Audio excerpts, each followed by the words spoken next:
From Hollywood, it's time now for... Johnny Dollar. George Reed speaking. Oh, good morning, George. Is it? Well, sure. The birds are singing, the bees are buzzing. And there are whales in the Gulf of Mexico. So there are. What? You know anything about whales, Johnny? Can't say that I do. Well, neither do I. Neither does our agent down in Gulfport, Mississippi. Can you go down there? Well, yeah, sure, but what's this all about? I told you. A whale. Oh, come on. You people didn't insure it. Now, George. Oh, Johnny, of course we didn't. But we did write a floater policy covering 80 pounds of ambergris. Amber who? Gris comes from a whale. Very valuable, used in the making of perfume. Oh, yeah. We issued the policy a week ago. Yesterday, the stuff disappeared. How much did you cover it for? $20,000. And our agent down there is W.C. Owen. Got it? Owen, huh? Yes. You really shouldn't have any trouble locating the stuff. No? Why not? Because, and I quote Mr. Owen, ambergris smells worse than a hound dog which has caught a skunk.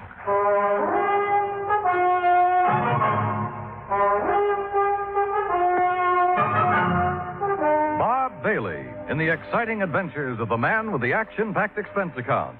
America's fabulous freelance insurance investigator. Yours truly, Johnny Dollar. And now, Act One of yours truly, Johnny Dollar.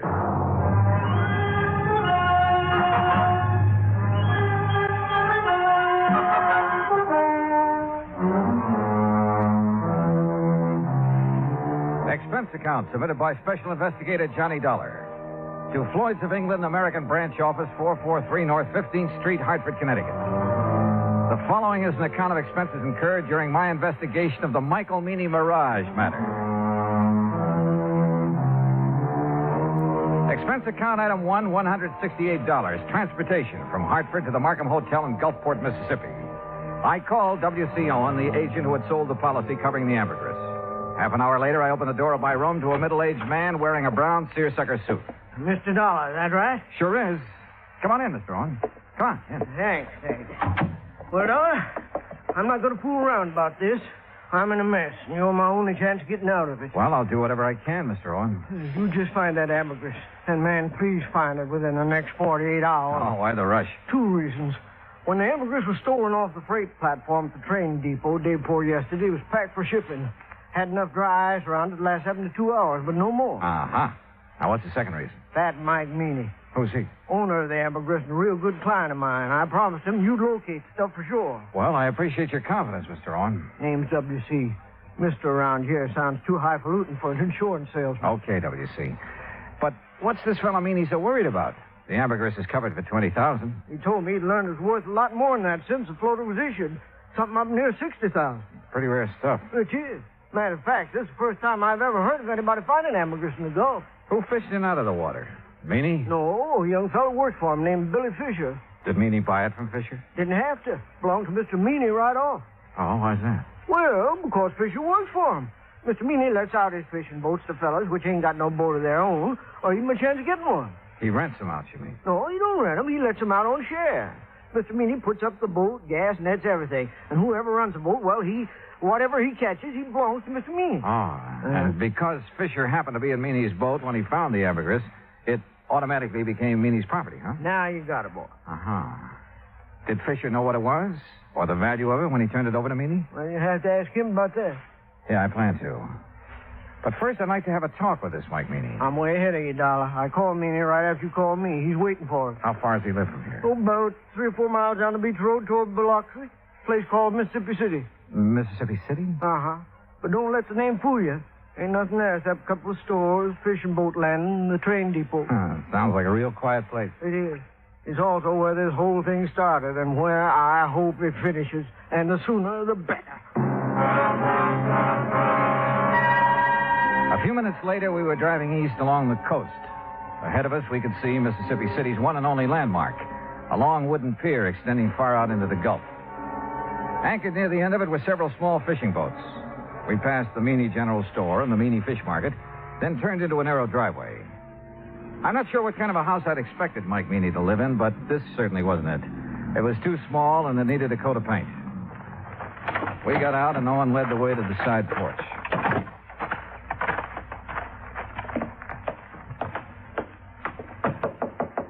Mr. Meany, you at home? Doesn't look like he is. No, he's here. Listen. What in the name of... Sure heavy, ain't he? Yes, sir. Ain't another man his size in the whole United States. Good night, I believe it. W.C. boy, you sure took your sweet time getting here. Yeah. Well, made it just fast we could, Mr. Meany. But this is the fellow I was telling you about, Mr. Johnny Dollar. Both of you come inside. That's it. Come on in. You men sit down on the sofa. I'll just lower myself into this here chair. There. Yeah, now then. You're a detective, huh, Dollar? Well, Then me ain't giving me an answer. You're a detective or you ain't a detective. Now, which is it? I'm an insurance investigator. Right now, I'm being paid to find 80 pounds of ambergris that you lost. Lost? He didn't mean nothing by saying that, Mr. You Meany. hush up, you road agent. Mr. Meany. Dollar, that stuff was stolen, you hear? Thieved. Right in the broad light of day. You're sure? Well, I'm sure 80 pounds of ambergris didn't get up and walk off by itself. Yes, sir. Me too. Itself. Exactly where was it when it was stolen? Sitting in a box I had built for it, a special box. Smell-proof. Cost $25. Oh, shut up. I was sending it to New Orleans to a fella I'd heard might be able to sell it for me.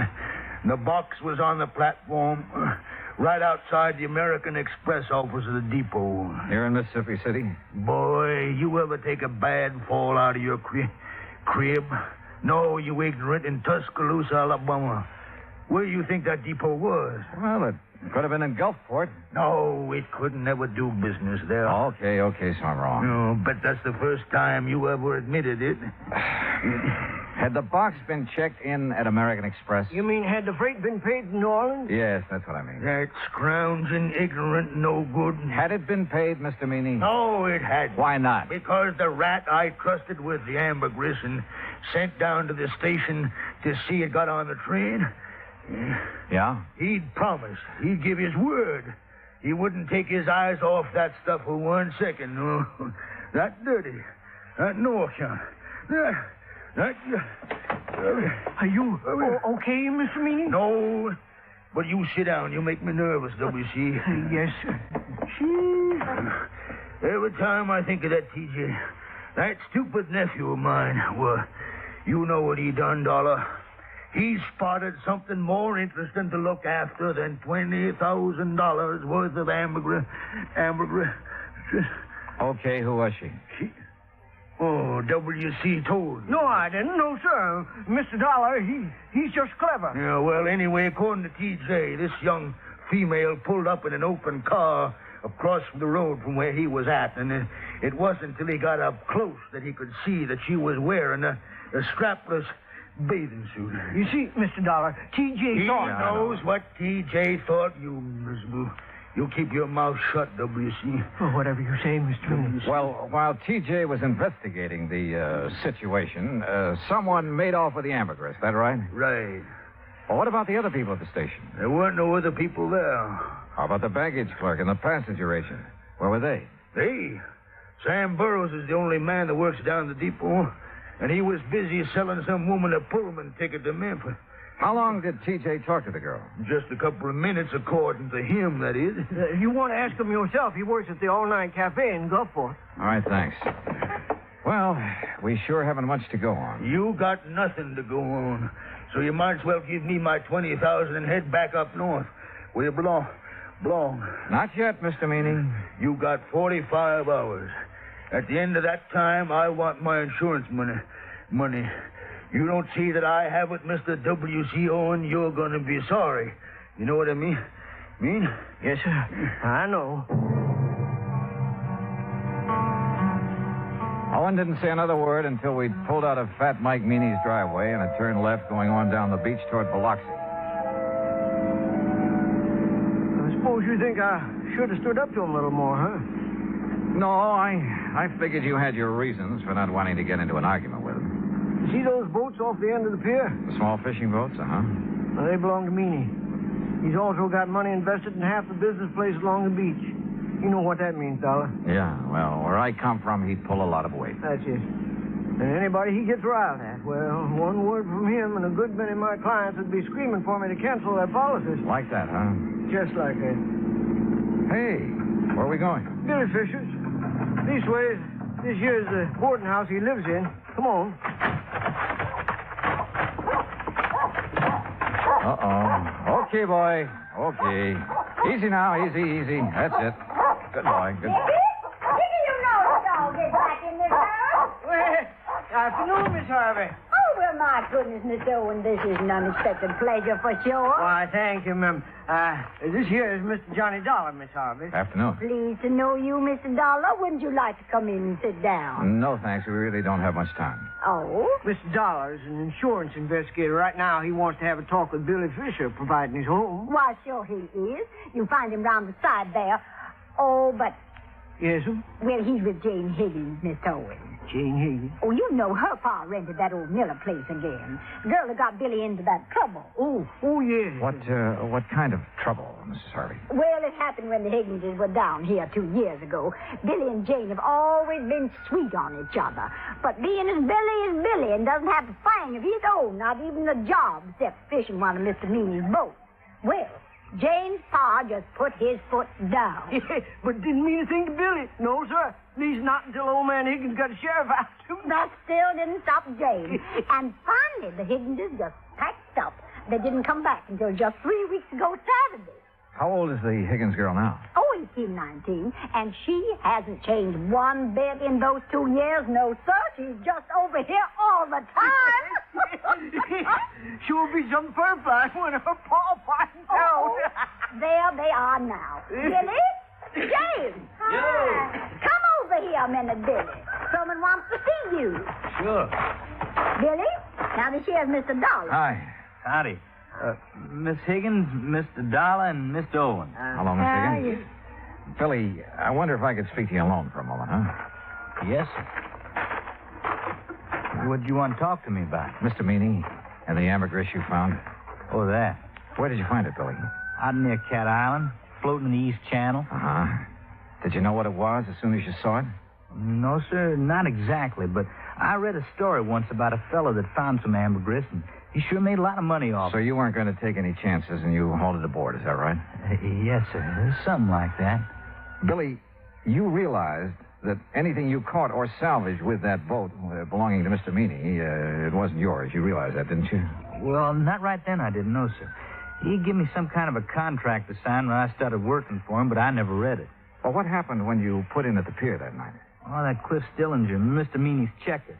He spied the ambergris right off, and he made me turn it over to him. Was that the last time you saw it? Yes, sir. Yes, sir, that was it. Okay, Billy. That's all I had on my mind. Well, that's all? I mean, no questions about whether I swiped it from the train station or not? Would you tell me if you had? You crazy or something? Heck no.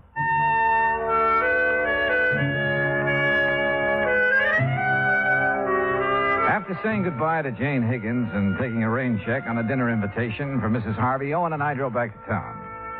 I was tired and I was discouraged, and I needed a good night's sleep, so I had him drop me off at the hotel. At the desk, I found a message to call long-distance operator 19. A few minutes later, the call was completed. George Reed speaking. Hi, George. Thought it was you. Johnny, where in blazes have you been? I've been trying to get hold of you all afternoon. Oh, something important? No, I was just curious about the weather down there. Oh, well, it's great. Warm, but not too warm. Johnny. Okay, George, what's happened? One of the boys upstairs got wind of that ambergris claim. So? So he just happens to have a friend who's an ichthyologist. Well, bully for him. Johnny, this ichthyologist says that ambergris comes only from the sperm whale. And there has never been a sperm whale alive that would be caught dead swimming in the Gulf of Mexico. What? You follow me, Johnny? I think so. If there's never been a sperm whale in the Gulf, then that stuff you people insured couldn't have been... But, George, if it wasn't ambergris, what was it? I don't know. But unless you find it, we're stuck for $20,000. Holy smokes.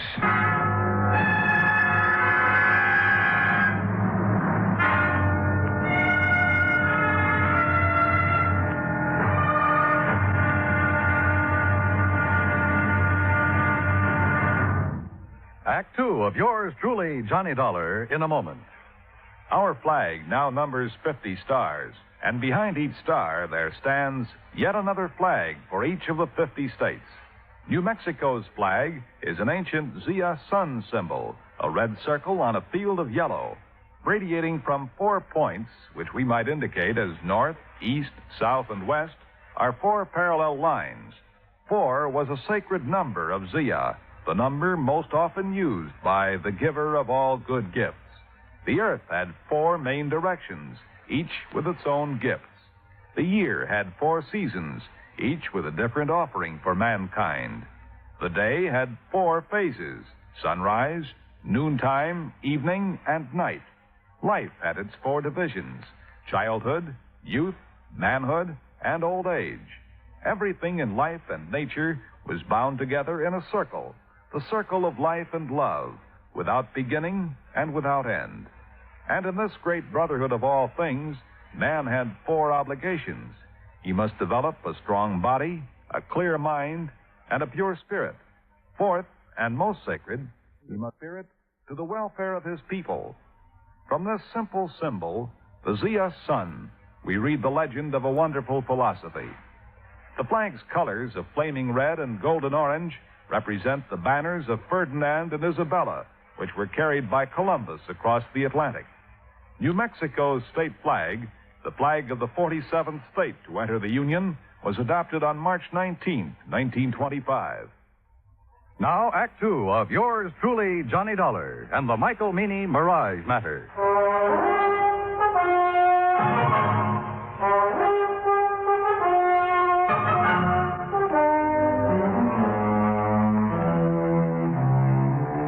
After talking to George Reed and learning that there was considerable doubt in his mind concerning the origin of the ambergris Mike Meany had insured with Reed's company, I called WCO and the agent who had issued the policy to come down to the hotel. He was as shocked and surprised as I'd been. Johnny, I just can't believe it. Yeah, well, it's true. At least according to a man who studied the habits of sperm whales for years. Oh. And those kind of whales never come into the Gulf? No, not according to him. What if ambergris isn't ambergris? What is it? WC, your guess is as good as mine. But whatever it isn't worth $20,000. No, guess not. Johnny? Yeah? You don't think Mr. Meany's trying to pull a fast one, do you? Trying to defraud the company? Yeah. Oh, no, I doubt it. He has all the money he'll need for a while. Yeah, that's for sure. Tell me, WC, did Meany have the ambergris analyzed before he asked you to insure it? Matter of fact, he did. Even showed me a letter which said that the stuff was ambergris. You remember who made the analysis for him? A chemist over in Biloxi.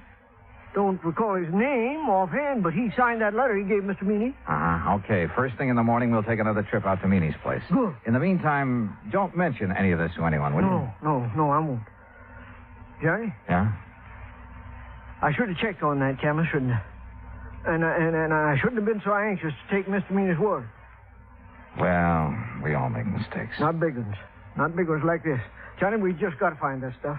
Because if we don't, we'll never know if it was ambergris or not. Will we? No, WC, we won't. I felt sorry for Owen. I knew as well as he did that the company might recall his franchise unless we could prove it was ambergris that had been insured. And at the moment, I was quite sure we couldn't do that. The next morning, the coffee shop was crowded, so I started up toward the center of town, looking for another place to have breakfast. I was about 4 or 5 blocks from the hotel when I heard someone calling me. Mr. Dollar. Johnny. Oh, yeah. Good morning, Jane. Morning yourself. Well, what are you doing in town so bright and early? I'm going on a shopping spree. Oh? A girl can't get married and just any old thing, you know. I guess she can't. Oh, well, who's the lucky guy? Well, who do you think? Billy Fisher? I certainly wouldn't marry anyone else. Well, Jane, it's none of my business, but I heard. You heard that my father's dead set against Billy, didn't you? Yeah, something like that. Well, he is. But there isn't much he can do about it. I'm over 18. Besides, he's going to change his mind about Billy. I hope so.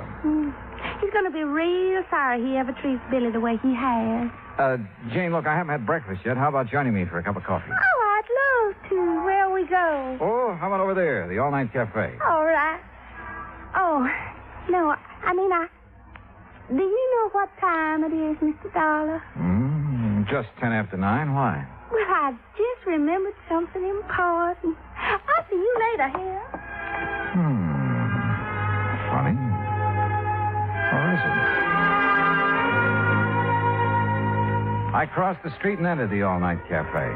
Behind the counter, wearing a white T-shirt, apron, and a Valentino-type hairdo, was a man about 23 years old. Morning. What'll it be? Ham and eggs and coffee. I want them eggs. Over easy, okay? It's okay with me. I ain't eating them. 2 half-mice with pigs. You want your coffee now? Yeah, please. Do you happen to know a man named Mike Meany? I should. He's my uncle. Oh, well, then you must be T.J. That's right. How come you know me? I was talking to your uncle yesterday. My name's Dollar. Oh, yeah. Yeah, he told me if you come around, I should tell you anything you want to know. Well, what happened at the depot that afternoon, T.J.? Didn't he already tell you that? Well, I'd like to hear your side of it. Well, ain't much to tell. I was sitting there waiting to put that box in the 303, and this here gal drove up. Uh-huh. What happened then? Man, she gave me just about the biggest come-on I ever did get. So you left the freight platform and crossed the road to talk to her. Well, shoot, Mr. Dollar. I didn't see nothing wrong in doing that. There wasn't nobody around. Oh, there must have been. Yeah, I reckon so, but I sure didn't see it. T.J., did that girl tell you her name? Yeah. What is it? Betty Lou Miller? Betty Lou Miller. Yeah. Now, look, mister, I'm busy. No, wait. Have you seen her since then? Well, sure. When was that? Well, just now, out in the street. She's the gal you was talking to. I finished my ham and eggs and walked back to the hotel. Owen was waiting for me, but before we drove to Mike Meany's house, we made a stop at the railroad depot. The agent remembered everything that had happened that afternoon, the ambergris had been stolen, including the name of the woman who had purchased the Pullman ticket to Memphis at the time of the theft. After thanking Sam for his help, we went on to the Meany place. Come on in. Sit yourselves down. Hey, thank you, Mr. Meany. Dollar, you find my ambergris here? No, sir. But I think I know who has it. What do you mean? You mean you know who stole it from the depot? I think so, Mr. Meany. I'm not sure. Well, boy, you just let me have their name. Yes, sir, I'll get the sheriff out here and see their foot under the jail. Now, you come on. Tell me, who did it? No, sir, I'm sorry. I'll tell you when I'm sure and not before. What? Well, when's that going to be? Depends. Depends on what? Whether you'll help me or not. Why, you ignorant, stupid Yankee. You know good and well, boy, I'll help you. Yes, sir. Now, what? What do you want me to do? Give Owen here the letter you received from the chemist that analyzed the ambergris. Is that all? That's all for now. But, boy, you Dollar. Where do you think you're going? To see a lady, Mr. Meany. Owen, I'll call you as soon as I'm sure. Right. Good luck, Johnny.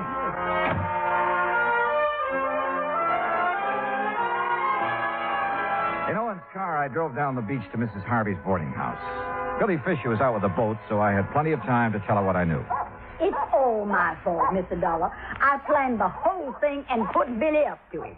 And bought the Pullman ticket? Yes, I still have it. Been meaning to turn it in for the money, but just haven't had a chance to get down to the depot. Tell me, Mrs. Harvey, how did you know that T.J. would leave the ambergris when he did? Oh, everybody around here knows T.J.'s weakness for girls. Wonder to me he hasn't been locked up long ago. Ah. Well, it was a beautiful job. You timed it just like a professional. I thank you for the compliment. Where was Billy?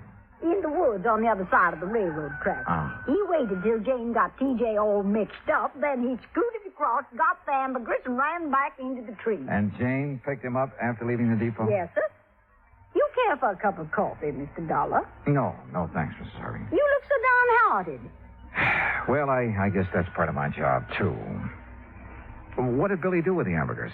I sent it on to Atlanta. A man there's going to sell it for him. Oh, I see. My, you sure look like you lost your best friend. Yeah, well, I ran into Jane this morning. She was going shopping for her trousseau. Yes, I know.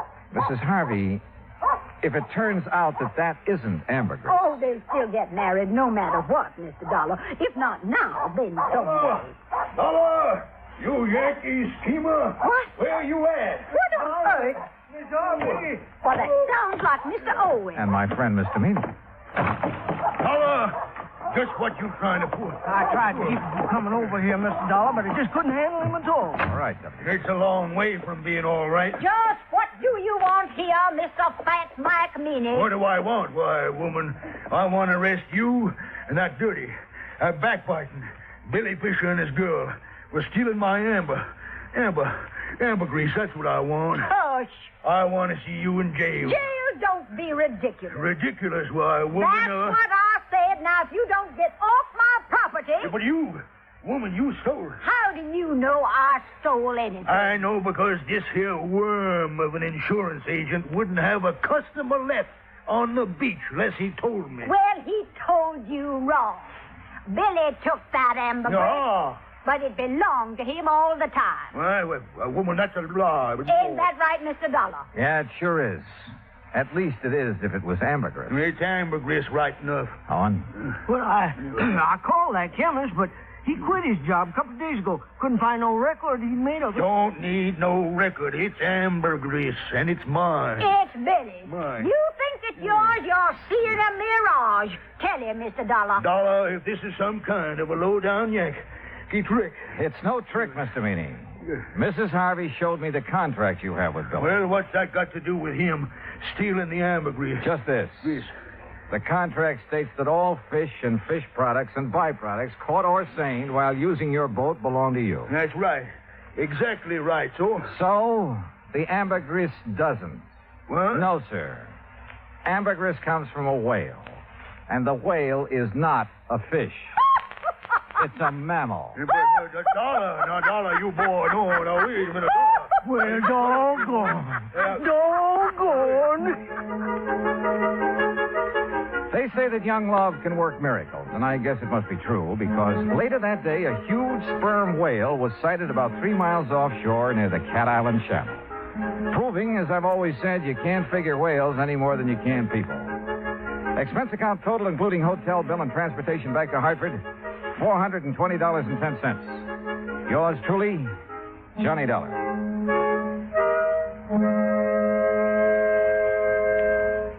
Now, here is our star to tell you about next week's story. Next week, the wayward truck matter. And I'll leave you to figure that one out for yourself. But join us, won't you? Yours truly, Johnny Dollar.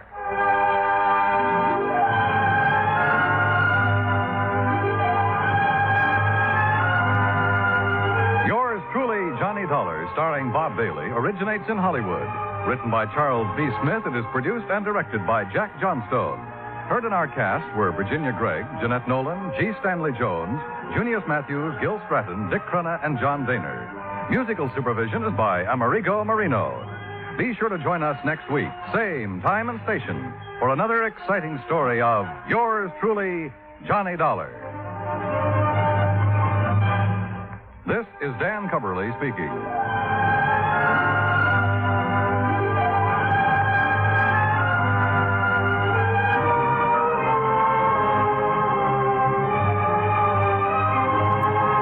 Johnny Dollar has come to you through the worldwide facilities of the United States Armed Forces Radio and Television Service.